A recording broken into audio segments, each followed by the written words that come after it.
The next basic operation that we want to do with the Blender thing or any other objects in Blender is that we should be able to scale them. We should be able to change the shape of the object.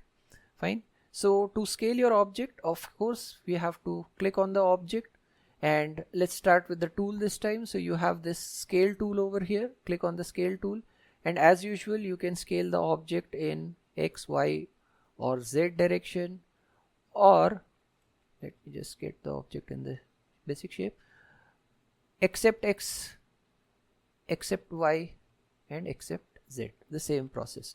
Now how do we do it? With the keyboard shortcuts, which I usually prefer, is select the object, press S, and the object is in scale mode. Now you can move your mouse, the object will be scaled in all directions. If you wanted to scale the object in any one specific axis, you can press X, Y or Z. Fine. That way you can scale the object, and the similar operations which we saw about except a particular axis, so scale on Shift Z, it will be scaled in the remaining two axes except Z axis. Fine. So this way you can scale the object. You can do precision scaling also by saying scale and press the required axis. Like if I wanted to scale it on Z axis, and if I press 2, it will be scaled 2 times on Z axis. Fine.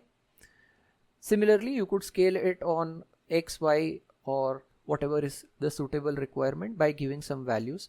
Now if you wanted to reduce the size, then we cannot give a negative value. You simply say scale like 0.5, so it will be scaled half of that particular size.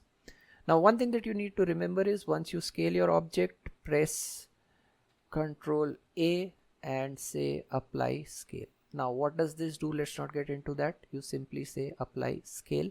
This is required so that the object could be understood by Blender much more properly. Fine. So this is scaling.